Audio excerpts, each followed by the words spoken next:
अगर आपके दिमाग में भी चिंता का कचरा भर चुका है और आपको ज्यादा नींद आती है तो इसका एक ही कारण है, आपकी बुरी आदतें। और इन्हीं बुरी आदतों को कैसे छोड़ा जाए और वह कौन कौन सी बुरी आदतें आपको बर्बाद करती है, वह हम आज के इस वीडियो में कहानियों के माध्यम से जानेंगे। तो बिना देर किए चलिए उन कहानियों की शुरुआत करते हैं। पहली कहानी, ये 10 आदतें दिमाग को कमजोर बनाती हैं। गांव में रहने वाला एक नौजवान लड़का अपने मन के अनियंत्रित विचारों से बहुत परेशान था। न चाहते हुए भी हर समय उसके मन में कोई न कोई विचार चलते ही रहते हैं। जब वो कोई काम करता तो उसके हाथ पैर और शरीर दो उस काम को कर रहे होते, लेकिन उसका मन अतीत में घटी किसी घटना के ख्याल में खोया रहता। उसे अपने भविष्य को लेकर ख्याली पुलाव पकाने की भी आदत पड़ चुकी थी। वो अक्सर सोचता कि एक दिन मैं यह करूंगा, वो करूंगा, एक दिन मैं बहुत ही बड़ा और सफल इंसान बन जाऊंगा। वो अक्सर अपने भविष्य को लेकर बड़े बड़े सपने देखता हूँ और उन सपनों में खुद को हमेशा दूसरों से आगे रखता और खुद को एक नायक के रूप में प्रस्तुत करता। वह जब भी किसी महान, बुद्धिमान, वीर और साहसी व्यक्ति की कहानी सुनता या पढ़ता तो उस कहानी के नायक की जगह खुद को रख लेता और अपने ख्यालों में ही वो सभी साहसिक और महान कार्य करने की कोशिश करता जो उस कहानी के नायक ने किए होते थे। वह अवसर अपने ख्यालों में सोचता कि एक दिन में बहुत ही सफल इंसान बनेगा, जिसके पास बहुत सारा पैसा होगा, समाज में खूब इज्जत और मान सम्मान होगा। वह एक बहुत ही सुंदर और सुशील लड़की से शादी करेगा और खुशी खुशी अपना जीवन व्यतीत करेगा। वह कई वर्षों से ऐसा ही सोचता जा रहा था। उसे लगता था कि उसका जीवन एकदम से बदल जाएगा, वो एकदम से सफल बन जाएगा, लेकिन उसके साथ आज तक ऐसा कुछ भी चमत्कार नहीं हुआ था, बल्कि समय बीतने के साथ उसकी हालत और भी खराब होती जा रही थी। और इसका सबसे बड़ा कारण था उसका एक्शन न लेना, यानी काम न करना। उसके सपने तो बड़े बड़े थे और वो अपने ख्यालों में भविष्य के लिए बड़ी बड़ी योजनाएं भी बना लेता था, लेकिन उसने आज तक उन सपनों को हकीकत में बदलने के लिए कभी कोई ठोस कदम नहीं उठाया था, कभी भी खुद को कड़ी मेहनत करने के लिए प्रेरित नहीं किया था, जिसका परिणाम ये हुआ कि अब वह 25 साल से भी ऊपर का हो चुका था, लेकिन आज तक अपने किसी भी सपने को हकीकत में बदलते हुए नहीं देखा था। इसीलिए अब उस व्यक्ति को भी यह बात समझ आने लगी थी कि वह अपने मन के बनाए हुए ख्यालों के जाल में फंस चुका है, जिससे वह केवल अपने ख्यालों में ही अपने सपनों की चीजों के बारे में सोचकर खुश होता रहता है और कभी भी वास्तविक दुनिया में उन सपनों को पूरा करने के लिए कोई प्रयास नहीं करता। उसे पता तो था कि उसका दिमाग फालतू के विचारों से भरा हुआ है और वो वास्तविकता में नहीं जी रहा है, लेकिन बहुत प्रयास करने के बाद भी वह अपनी इस आदत को छोड़ नहीं पा रहा था।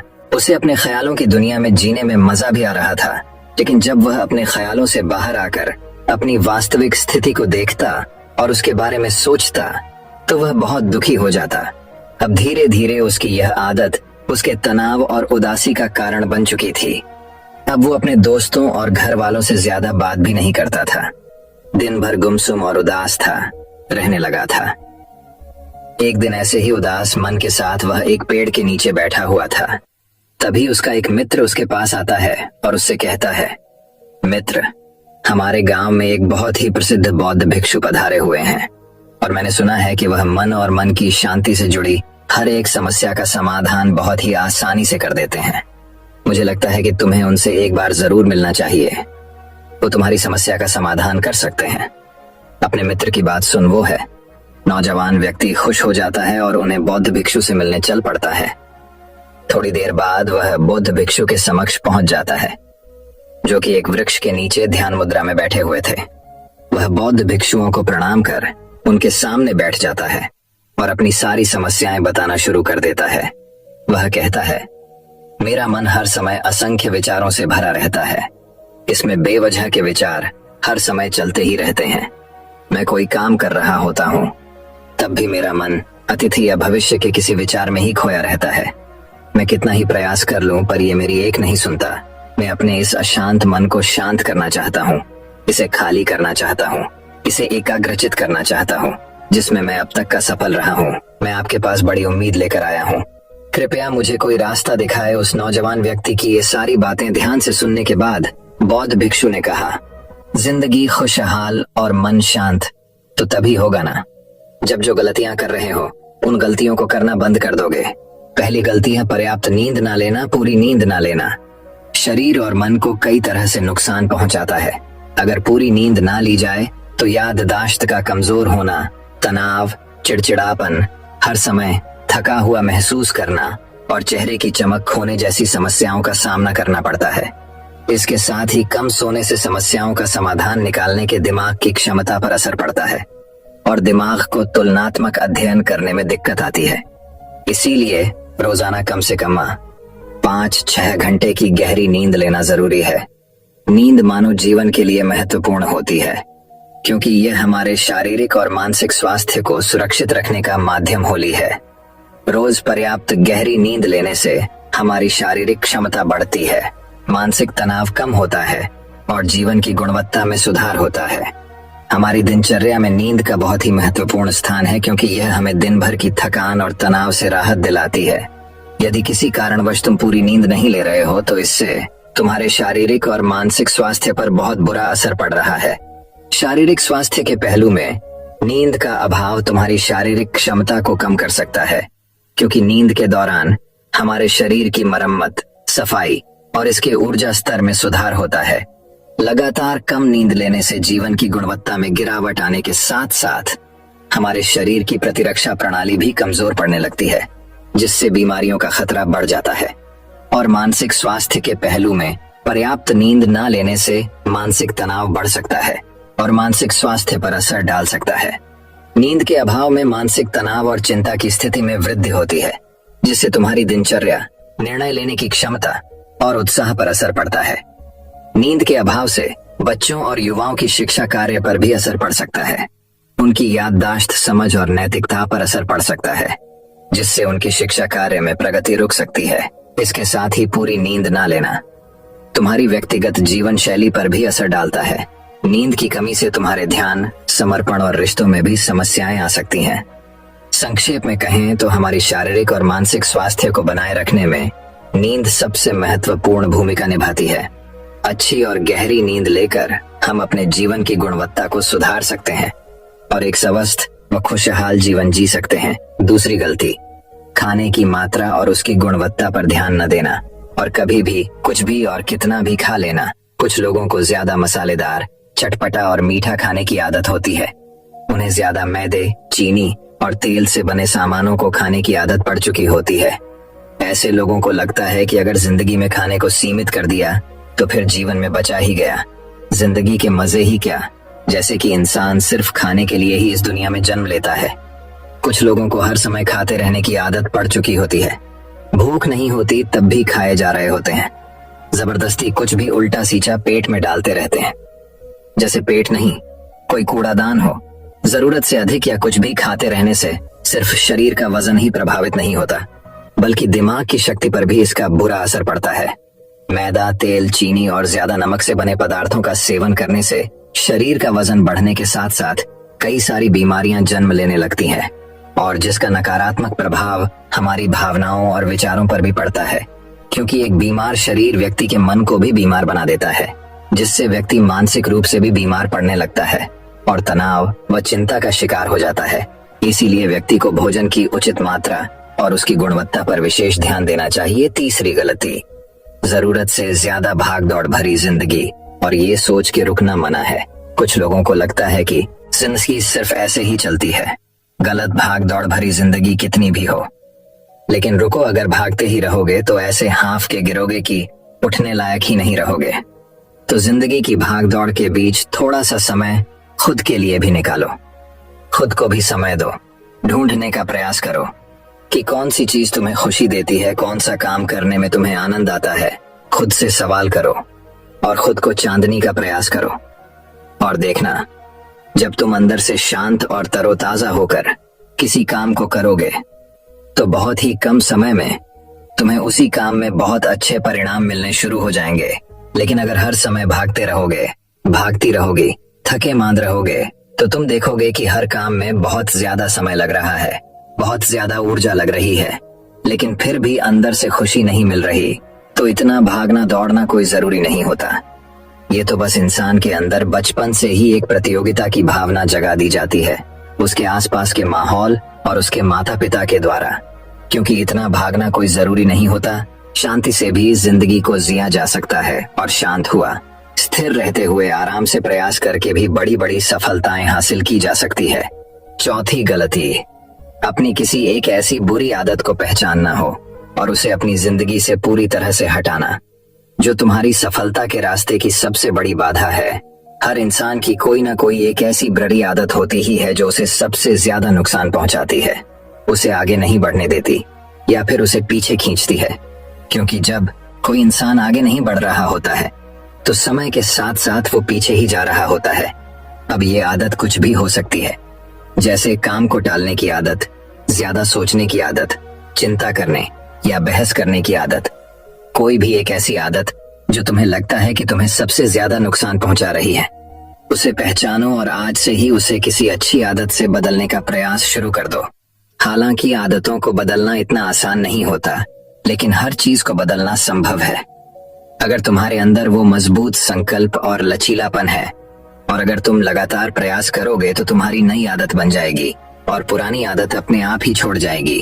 पांचवी गलती, जरूरत से ज्यादा बड़े बड़े वादे करना। वादा जरूर करना चाहिए और अपने वादे का पक्का भी होना चाहिए, और वादा करने के बाद जो लोग उसे पूरा करते हैं उनके समाज में एक अलग इज्जत होती है, लोग उन्हें ज्यादा पसंद करते हैं।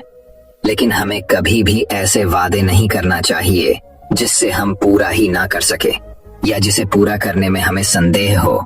साथ ही हमें ना कहना भी आना चाहिए। ये जरूरी नहीं कि हम दूसरों के हर काम को हाँ कहकर उनकी नजरों में हर समय अच्छा बनने का प्रयास करें। हमें मना करना भी आना चाहिए। जितना तुम कर सकते हो सिर्फ उतने का ही वादा करो, क्योंकि अगर तुम अपनी क्षमताओं से बाहर जाकर किसी को जबान दे दोगे तो फिर तुम खुद के ऊपर बहुत दबाव महसूस करोगे, तनाव से भर जाओगे और साथ ही सामने वाले की बेवजह की उम्मीदें भी तुमसे जुड़ जाएंगे। और जब तुमने पूरा नहीं कर पाओगे तो या तो तुम अपने आप पर बहुत ज्यादा दबाव डालोगे उन्हें पूरा करने का, या फिर दूसरों की नजरों में बुरा बन जाओगे, जो फिर बाद में तुम्हारे अंदर और भी तनाव पैदा करेगा। तो जितना कर सकते हो, जितना आसान है तुम्हारे लिए उतना करो, फिर देखो कितना सुकून आता है जिंदगी में। छठी गलती, अंदर ही अंदर खुद की बुराई करना और खुद को कमजोर व दूसरों से कम समझना।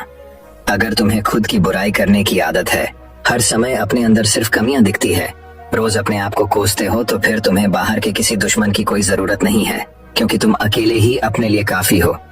अगर तुम्हें अपनी बुराई करने की आदत है तो इसे आज छोड़ दो, क्योंकि ऐसा करके तुमने अपनी जिंदगी को नर्क खुद ही बना रखा है। खुद को प्यार करो, दुलार करो, खुद को स्वीकार करो और खुद के बारे में सकारात्मक बोलो।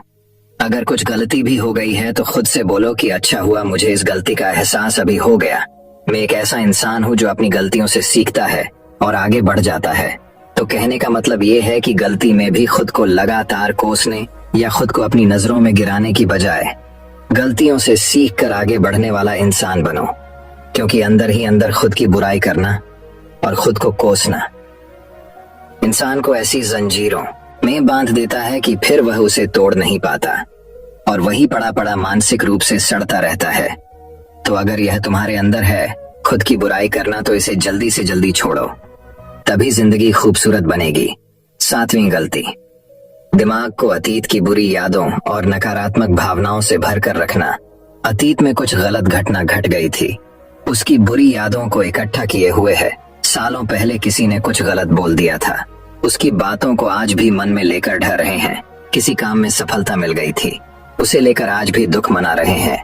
जब कोई इंसान ली दिमाग में इतना सारा बोझ, इतनी सारी नकारात्मक भावनाएं लेकर चलेगा, तो फिर वह खुश और शांत कैसे रह पाएगा। इसीलिए अपने मन, अपने दिमाग को साफ करो, शरीर से सीखो। शरीर रोज अपने आप को साफ करता है। सुबह उठते ही ये अपने अंदर की सारी गंदगी को मल मूत्र के द्वारा बाहर निकाल देता है।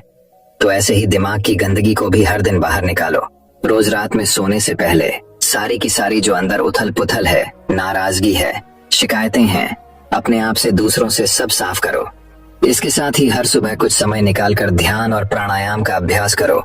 जिंदगी बहुत ज्यादा खुशहाल बन जाएगी।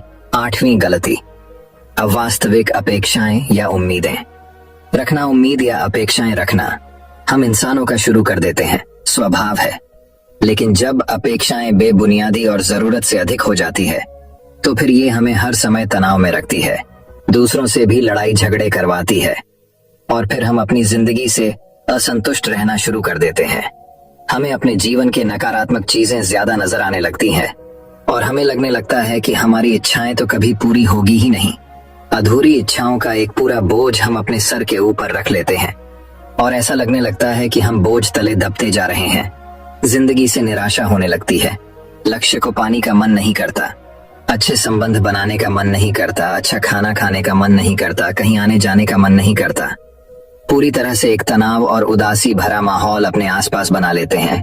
इसीलिए अवास्तविक और बेवजह की उम्मीदें रखना बहुत गलत है। हमेशा वास्तविक और सही उम्मीदें ही रखना चाहिए और हमेशा मान के चलो कि इन वास्तविक उम्मीदों के साथ भी कुछ उलटफेर हो सकती है। जैसे होते होते भी कई बार काम नहीं हो पाएंगे और ये सारी घटनाएं आम बात है। जो आज नहीं हो पाया वो कल हो जाएगा, जो कल नहीं हो पाएगा वो परसों हो जाएगा। उम्मीद में दुनिया कायम है, लेकिन अपने आप को किसी भी हालत में चिंता और तनाव में नहीं लाना है। शांत और स्थिर रहना है। गलती बुरे लोगों या बुरे रिश्तों से दूरी न बना पाना। अगर रिश्ते हो तो अच्छे हो, इसमें प्रेम हो, परवाह हो, सम्मान हो। लेकिन अगर किसी स्वार्थी और चालक व्यक्ति के साथ तुम्हारा रिश्ता बन गया है जो रोज रोज का सिरदर्द बना हुआ है, रूठना मनाना यही चलता रहता। संबंधों में अपने आप को खूब दबाना पड़ता है। डर के जीते हो, बस गुस्सा ही तुम्हारे अंदर रहता है। तो ऐसे रिश्ते से खुद को दूर कर लो। ना हो कोई वो ज्यादा अच्छा है। अकेले में बहुत सुकून है। लेकिन अगर कोई ऐसा व्यक्ति है जो रोज रोज का सिर दर्द बना हुआ है तो इससे तो जिंदगी तहस नहस हो जाती है।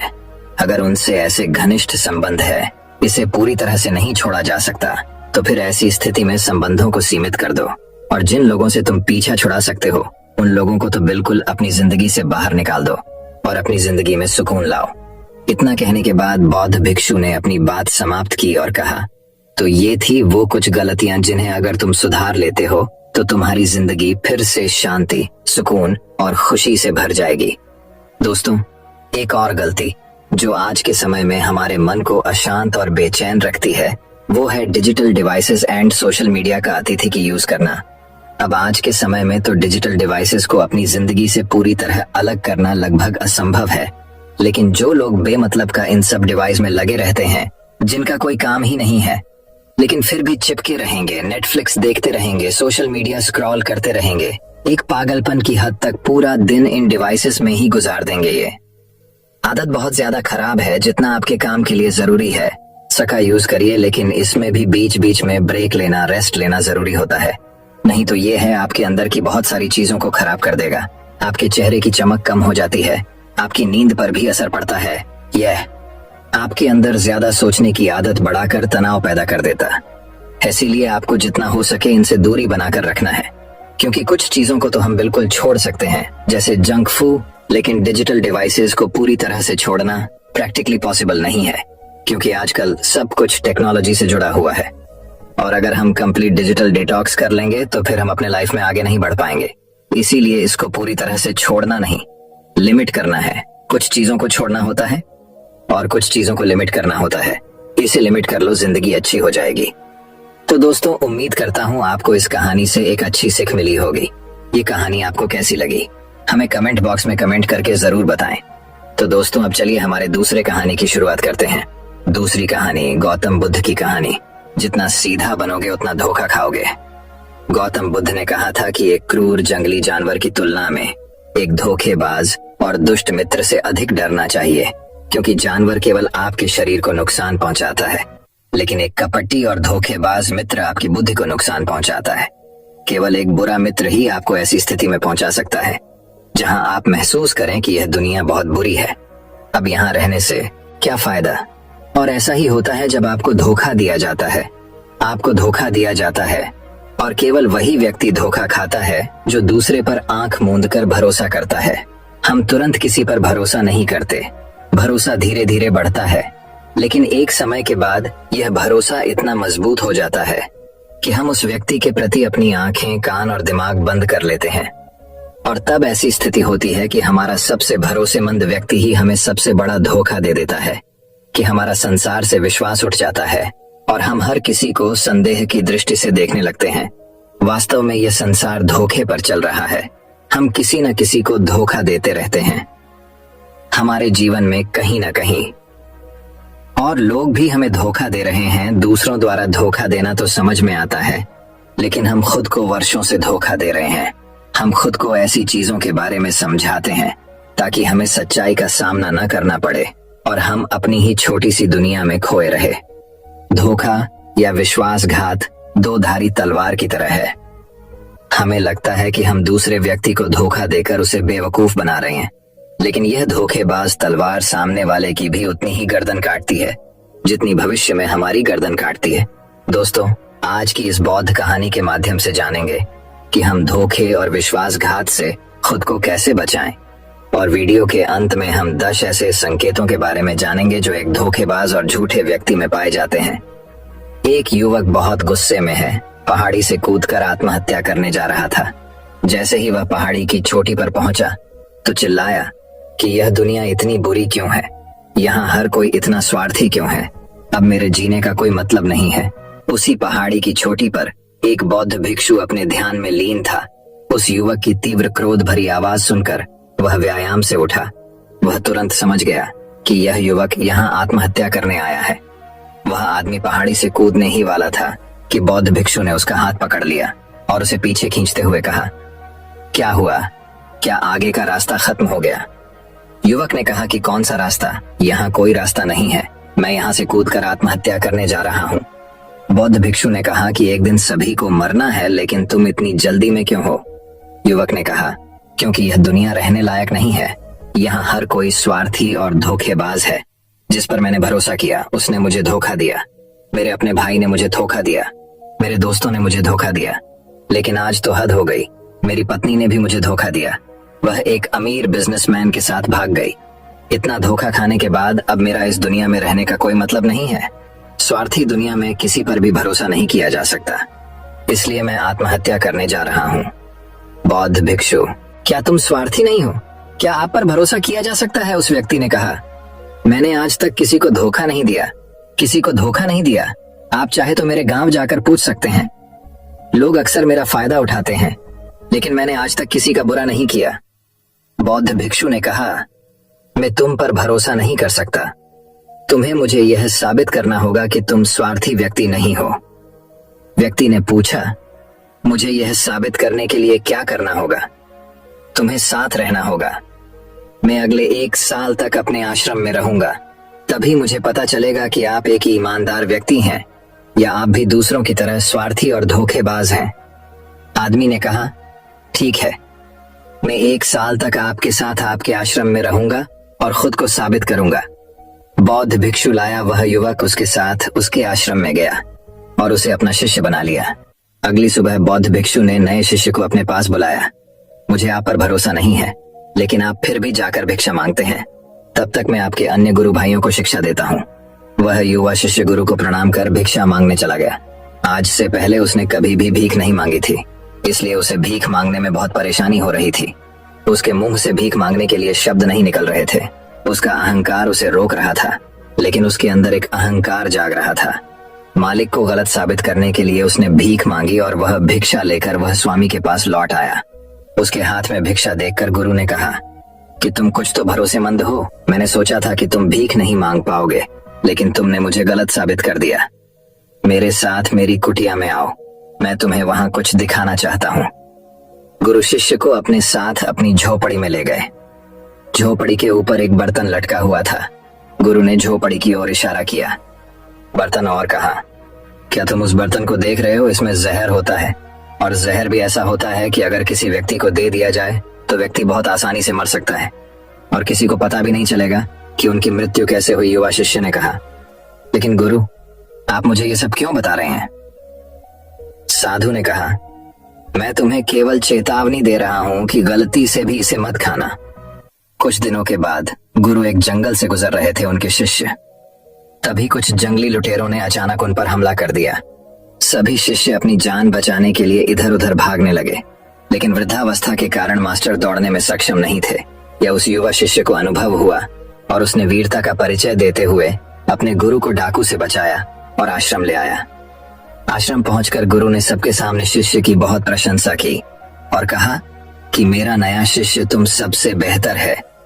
जिसने अपनी जान जोखिम में डालकर मेरी जान बचाई और मुझे यहाँ सुरक्षित पहुंचाया।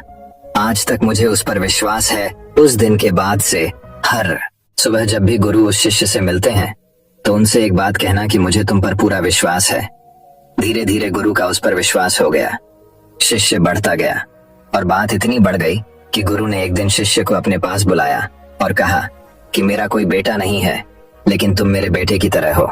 मैं अब बूढ़ा हो गया हूँ, इसलिए मैं चाहता हूँ कि मेरी मृत्यु के बाद तुम इस आश्रम की बागडोर संभाली आपके हाथों में। शिष्य ने कहा कि गुरु, यदि आपकी यही इच्छा है तो आपकी खुशी की जिम्मेदारी मैं भी उठाऊंगा। इतना कहकर शिष्य चला गया। कुछ दिनों के बाद गुरु बीमार पड़ गए तो उन्होंने आश्रम के सभी शिष्यों को बुलाया और यह घोषणा कर दी कि मेरे बाद यह युवा शिष्य इस आश्रम को चलाएगा। धीरे धीरे दिन बीतते गए और उस युवा शिष्य के मन की बेचैनी बढ़ती गई। आश्रम पर जल्द से जल्द कब्जा करने की चाहत बढ़ने लगी। वह हर सुबह गुरु के पास दर्शन के लिए जाता था। यदि उसके स्वास्थ्य पर कोई प्रभाव पड़ता, लेकिन मास्टर जी का स्वास्थ्य दिन ब दिन बेहतर होता जा रहा था। अब उसके सब्र का बांध टूटने लगा। उसकी रातों की नींद हराम हो गई। वह हमेशा यही सोचता रहता था कि मालिक को रास्ते से कैसे हटाऊं, और किसी को पता भी नहीं चलता। कभी कभी वह सोचता है कि मालिक को नदी में धक्का दे हो, लेकिन अगले ही पल उसे एहसास होता है कि मालिक को रास्ते से कैसे हटाया जाए। एक अच्छा तैराक वह तैरकर बाहर निकल आएगा। कभी कभी वह सोचता है कि मैं टीचर का गला घोंट कर मार डालूंगा। सबको पता है कि मैं मास्टर का विश्वास पात्र हूँ, इसलिए मुझ पर किसी को शक नहीं होता। लेकिन फिर वह सोचता है कि अगर थोड़ी सी भी गलती हुई तो बात बिगड़ सकती है। मुझे कोई ऐसा रास्ता खोजना होगा जिससे मालिक की भी मृत्यु हो जाए और सभी को लगे कि यह स्वाभाविक मृत्यु है और भगवान को यही मंजूर था। एक दिन वह युवा शिष्य गुरु के पास उनकी कुटिया में बैठा था। तभी उसकी नजर ऊपर लटके बर्तन पर पड़ी। उसे याद आया कि मालिक ने कहा था कि इसमें जहर है, और जहर भी ऐसा कि किसी को पता नहीं चलता। उसने सोचा यही सही रहेगा, मैं ये जहर गुरु को दे दूं और किसी को पता भी नहीं चलेगा कि उनकी मौत कैसे हुई, और फिर पूरे आश्रम पर मेरा कब्जा हो जाएगा। अगले दिन उसने चुपके से चोरी कर ली। मालिक की झोपड़ी से निकला जहर और उसे गुरु के भोजन में मिला दिया। गुरु ने रात्रि का भोजन किया और सोने चले गए। लेकिन जब सुबह हुई तो पूरा आश्रम जाग रहा था, लेकिन गुरु नहीं उठे। शिष्यों ने गुरु की कुटिया में जाकर देखा तो पता चला कि गुरु की मृत्यु हो गई है। जब उस युवा शिष्य को इस बात का पता चला तो वह अंदर ही अंदर बहुत खुश हुआ और आश्रम पर कब्जा करने का काम शुरू कर दिया। उसी आश्रम में गुरु का एक पुराना शिष्य भी था। वह पूरी घटना को चुपचाप देख रहा था। वह अपनी कुटिया में गया। वह वहां से एक दवा लाया और उस दवा को मास्टर को दिया। थोड़ी ही देर में मास्टर की चेतना लौट आई और वह बिल्कुल ठीक होकर बैठ गया। यह सब देखकर उस युवा शिष्य के पैरों तले जमीन खिसक गई। वह बहुत घबरा गया। गुरु ने बाकी शिष्यों को अपने अपने काम पर भेज दिया और युवा शिष्य को अपने पास बुलाकर कहा कि क्या तुम अब भी विश्वास करने के योग्य हो? क्या तुम मुझे धोखा नहीं देते? क्या आप स्वार्थी नहीं हैं? शिष्य गुरु के चरणों में गिर पड़ा और बोला, मुझे नहीं पता कि मुझसे यह अपराध कैसे हो गया। मैंने आज से पहले किसी को धोखा नहीं दिया। लोग मुझे धोखा दे रहे हैं, लेकिन पता नहीं क्यों और कैसे मैंने आज तुम्हें धोखा दिया। मालिक ने कहा कि तुम मुझे धोखा नहीं दे सकते, क्योंकि मैंने कभी तुम पर भरोसा नहीं किया। मैंने कभी किसी पर भरोसा नहीं किया। मैं केवल अपनी आंखों से जो देखता हूँ उस पर भरोसा करता हूँ, और मैं तुम्हारे अंदर लालच देख सकता हूँ। और मैंने जानबूझकर तुम्हें यह लालच दिया था, क्योंकि इंसान किसी को धोखा देने के सिर्फ 3 ही कारण होते हैं। पहला स्वार्थ, दूसरा लालच और तीसरा ईर्ष्या। युवा भिक्षुओं ने गुरु से पूछा, लेकिन गुरु, मैं अपने आप को स्वार्थ, लालच और ईर्ष्या से कैसे मुक्त रख सकता हूँ? गुरु ने कहा, खुद को पढ़ो, खुद को जानो, अपने अंदर उतरने की कोशिश करो। इंसान में बहुत संभावनाएं हैं। वह कर सकता है, अपने लिए कुछ भी बनाओ। वह कुछ भी हो सकता है। और जब आप में बदलाव आए तो अपने अंदर झांकें और जानने की कोशिश करें कि आप क्यों बदल रहे हैं, तुम्हें कौन बदल रहा है, क्या यह बदलाव अच्छा है या बुरा। आत्मनिरीक्षण का प्रयास करें। गुरु की यह बात सुनकर शिष्य ने फिर से उनके पैर पकड़ लिए और बोला, गुरुजी, मैं आपका शिष्य बनना चाहता हूँ और जानना चाहता हूँ कि मैं कौन हूँ और मैं क्यों बदलूं। गुरु ने कहा कि हमारे आसपास ऐसे बहुत से लोग हैं और ऐसे बहुत से लोग हुए हैं। जो इस बात का उदाहरण है कि उन्होंने कभी किसी को धोखा नहीं दिया। उनका स्वार्थ, लालच और ईर्ष्या कभी किसी को धोखा नहीं दिया। व्यक्ति तभी धोखा देता है जब उसे लगता है कि वह जो कर रहा है उसे कोई नहीं देख रहा है और भविष्य में यह बात किसी को पता नहीं चलेगी और वह जो कर रहा है वह सही है। पकड़े जाने के बाद वह अपने बचाव के लिए और भी तर्क देता है कि मैं कुछ नहीं कर सका, यही आखिरी रास्ता था, मेरे पास मजबूरी थी। लेकिन हर धोखे के पीछे का सच यही है जो इंसान जानबूझकर अपने फायदे के लिए करता है। गुरु ने शिष्य की आंखों में देखते हुए कहा, याद रखना, जब हम किसी को धोखा देते हैं हमने उसकी आंतरिक चेतना को चोट पहुंचाई और वह इतनी बुरी तरह आहत हो जाता है कि वह किसी पर भी भरोसा नहीं कर पाता। वह अंदर ही अंदर बहुत उदास और अकेला महसूस करने लगता है। इसीलिए अगर आप चाहते हैं कि कोई आपको धोखा न दे, इसलिए अपनी आंखें, कान और दिमाग खुले रखें, लोगों पर भरोसा करें, लेकिन बहुत ज्यादा भरोसा न करें कि वे आपका फायदा उठाना शुरू कर दें। हमेशा अपने सबसे महत्वपूर्ण कार्यों पर नियंत्रण रखें और अपने जीवन की बागडोर कभी भी दूसरों के हाथों में न सौंपें और समय समय पर खुद को जांचते रहें। जिस धोखे से आप बचना चाहते हैं, क्या आप भी वैसा ही धोखा किसी और के साथ कर रहे हैं? और अगर फिर भी कोई आपको धोखा देता है तो निराश न हो, क्योंकि धोखा खाने के बाद हर धोखा इंसान को कुछ न कुछ सिखाता है। व्यक्ति पहले से अधिक सतर्क और सावधान हो जाता है। इसलिए केवल एक धोखे के कारण अपना जीवन बर्बाद न करें और इसे एक सबक के रूप में लें और आगे बढ़े। मास्टर ने कहा, ये एक धोखेबाज व्यक्ति के 10 लक्षण हैं। एक चालाक व्यक्ति के जो आपको धोखा दे सकते हैं और आपके मन की शांति छीन सकते हैं। निराशा के गहरे सागर में डूबकर वह आपकी जिंदगी खत्म कर सकता है। पहली निशानी, जो व्यक्ति झूठा होगा, धोखेबाज होगा, वह आपसे सब कुछ छिपाएगा। आप उसके बारे में दूसरे लोगों से जान लेंगे और जब आप पूछेंगे तो वह कहेगा, जिसे वह उनके साथ काफी समय बिताने के बाद भी बताना भूल गए। आप उसके बारे में ज्यादा नहीं जानते होंगे कि वह आपके बारे में क्या सोचता है, उसकी जिंदगी में क्या चल रहा है। आप इस बारे में हमेशा भ्रमित रहेंगे क्योंकि वह आपसे सब कुछ छिपाएगा, क्योंकि वह एक सच्चा आदमी नहीं है। एक सच्चे आदमी को अपने बारे में बताने में कोई समस्या नहीं होती है। वह आपसे लगभग हर चीज साझा करता है, लेकिन एक धोखेबाज बहुत सावधानी से चलता है। इसलिए हमें इन पर ध्यान देना चाहिए।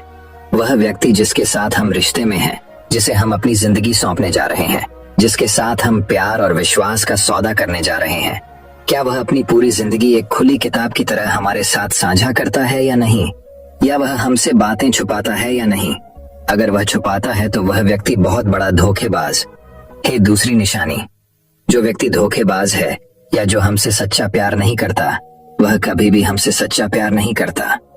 हमारी परवाह करता है, चाहे हम उसकी कितनी भी परवाह कर लें, उसके लिए कुछ भी कर लें, लेकिन उसे स्ती भर भी परवाह नहीं होगी और ये एक बार नहीं बार बार दिखेगा, लेकिन हम इसे नजरअंदाज कर देते हैं। ये हमारी गलती है।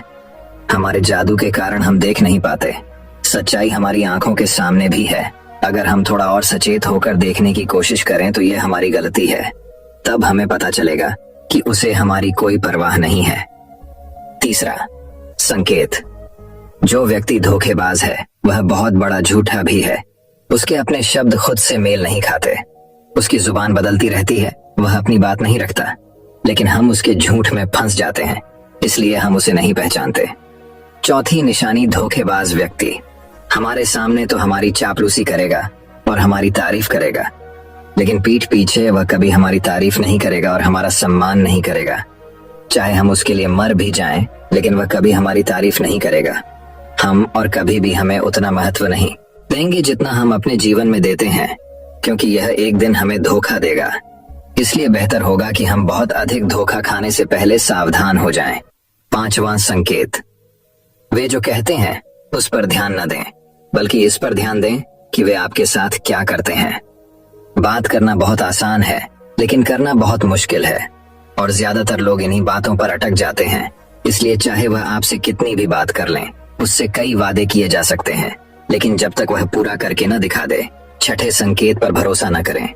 प्रेम संबंधों में अक्सर यह देखने को मिलता है कि कैसे एक धोखेबाज व्यक्ति अपने प्यार करने वाले को इस तरह अपने जाल में फंसा लेता है कि सामने वाला उसके लिए हमेशा उपलब्ध रहता है। वह कहीं नहीं जा रहा है, यह उसके लिए यहीं रहेगा वो ना आदर करते हैं न सम्मान करते हैं, और अगर सम्मान की भीख मांगी जाए तो अपमान ज्यादा करते हैं। अगर किसी रिश्ते में किसी से मिन्नत करनी पड़े, मुझे अपना समय देने के लिए, मुझसे बात करो, तो इससे बुरा रिश्ता कोई नहीं हो सकता। जो आपसे सच्चा प्यार करेगा वह खुद चाहेगा कि वह अपना ज्यादातर समय आपके साथ बिताए। जिससे आप समय की भीख मांगते हैं, समझ लें कि उसमें आपके लिए कोई प्यार नहीं है। 7वीं निशानी, उसके पास हर चीज के लिए समय होगा, लेकिन आपके लिए उसके पास कभी समय नहीं होगा। वह अपने जीवन में आपके लिए कुछ भी नहीं छोड़ेगा, लेकिन आपको कभी भी छोड़ देगा। वह आपसे तभी बात करेगा जब वह चाहेगा, तब नहीं।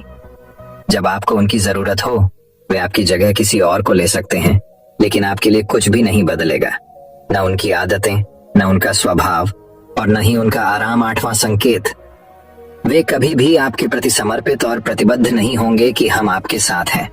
चाहे कुछ भी हो जाए, हम आपका समर्थन करेंगे, चाहे समय कोई भी हो। वे केवल अपनी शर्तों पर आपके साथ रहेंगे। जब भी वे सहज होंगे और अच्छा महसूस करेंगे, वे आपके साथ रहेंगे, और अगर इससे उन्हें थोड़ा सा भी दुख होगा तो वे चले जाएंगे, क्योंकि वे कभी भी अपनी शर्तों से बाहर नहीं आएंगे। आपके लिए कुछ भी करने के लिए आरामदायक क्षेत्र। 9वां संकेत, वे आपको हमेशा चोट पहुंचाएंगे, कभी कभी जानबूझकर, और कभी कभी उन्हें यह भी पता नहीं होता है कि वह आपको कितना चोट पहुंचा रहे हैं, और आपका दिल दुखता रहेगा। आप उस व्यक्ति के साथ खुश महसूस करेंगे जो आपसे सच्चा प्यार करता है। उसके साथ रहने से आपको यह महसूस होगा जैसे आप हवा में हल्के से उड़ रहे हैं। और अगर आप किसी धोखेबाज और गलत व्यक्ति के साथ रिश्ते में हैं, तो सब कुछ भारी और बोझिल लगेगा। ऐसा लगेगा कि कुछ गड़बड़ है। अंदर से आवाज आएगी कि यह रिश्ता आपके लिए सही नहीं है। और अगर आप इसे सुनकर भी नजरअंदाज कर देते हैं, तो यह आपकी गलती है। 10वां संकेत, आप उनकी जिंदगी में कहीं नहीं है। उनकी जिंदगी में आपकी कोई खास जगह नहीं है। वे जब चाहें आपको आसानी से अपनी जिंदगी से बाहर कर सकते हैं, और उन्हें इससे कोई फर्क नहीं पड़ेगा। अगर आप उनकी बात पर विश्वास नहीं करते हैं और उनकी सच्चाई जानना चाहते हैं, तो कुछ दिनों के लिए उनकी जिंदगी से गायब हो जाएं। वे जीत जाएंगे, बुरा मत मानना। इससे अच्छा है कि हमारी जिंदगी से समस्या दूर हो गई है। अब हम आजाद हैं और जो चाहे कर सकते हैं। दोस्तों, अगर आप भी रिलेशनशिप में हैं ऐसे इंसान के साथ, तो होश में आ जाओ और जितनी जल्दी हो सके इससे बाहर आ जाओ। यकीन मानिए, ऐसे रिश्ते से बाहर आने के बाद तुम्हें शांति, सुकून और प्यार मिलेगा। और क्या दुनिया में केवल एक ही व्यक्ति है? यदि आप एक बुरे व्यक्ति को छोड़ देंगे, तो आपके जीवन में 10 अच्छे लोग आ जाएंगे जो आपको सम्मान और प्यार देंगे। और जब तक आप इस तरह के झूठे व्यक्ति के साथ हैं, तो आपको कोई अन्य अच्छाई दिखाई नहीं देगी लोग। लेकिन जैसे ही आप ऐसे धोखेबाज इंसान को छोड़ेंगे, तो आपकी जिंदगी में अच्छे लोग आना शुरू हो जाएंगे। एक और बात, आजकल लोग साथ वाले हैं जिन्हें रिश्ते में प्यार में धोखा मिलता है। वो कहते हैं कि प्यार जैसा कुछ नहीं होता, सब झूठ है। आजकल सब झूठ है, पर पूरा सच नहीं है। जिस इंसान ने तुम्हें धोखा दिया है, वो प्यार का मतलब नहीं जानता। लेकिन आज भी दुनिया में कई ऐसे लोग हैं जो प्यार करना भी जानते हैं और निभाना भी जानते हैं। जिन लोगों को धोखा मिला, वो अपनी तरफ से सच्चा प्यार कर रहे थे। प्यार ईश्वर का दिया हुआ उपहार है, और यह दुनिया प्यार पर ही टिकी है। अगर कोई गलत इंसान आपके प्यार को नहीं समझ पाया, तो इसका मतलब ये नहीं है कि इस दुनिया में प्यार नहीं है। ये दुनिया प्यार से चलती है। ये सेलिब्रिटी डांसिंग की दुनिया उन्हीं की वजह से है जो प्यार करते हैं। और अंत में एक और बात दोस्तों, अगर आपको अपने परिवार के सदस्यों से धोखा मिलता है या आपको गलत समझा जाता है, तो एक दूसरे की बातों को समझने की कोशिश करें, एक दूसरे को बताएं और एक दूसरे को माफ कर दें। क्योंकि दोस्तों, आपको लोग बहुत मिलेंगे, लेकिन आपको नहीं मिलेंगे लोग आपके परिवार को पसंद करते हैं, पूरी दुनिया में कहीं भी। और हाँ, उनकी बात अलग है जो लोग झाप के परिवार से थोड़ा बाहर हैं, जैसे आपका दोस्त, दूर का रिश्तेदार या पड़ोसी। लेकिन परिवार के सदस्यों को माफ कर देना ही समझदारी है दोस्तों। मैं उम्मीद करता हूँ कि यह कहानी सुनने से आपके जीवन में अच्छे बदलाव आए होंगे। आपको इस वीडियो से क्या सीखने मिला, ये कमेंट करके जरूर बताइए। और अपने परिवार, दोस्तों या आपके करीबी इंसान के साथ ये कहानी शेयर करके उन्हें भी इस ज्ञान से परिचित करवाए। बाकी अगर आपको ये वीडियो दिल से अच्छी लगी हो, तभी इस वीडियो को लाइक कर देना। और आपने अब तक इस चैनल को सब्सक्राइब न किया हो, तो चैनल को सब्सक्राइब भी जरूर कर देना। आपका हर दिन शुभ हो और खुशियों से आपका जीवन भरा रहे। धन्यवाद।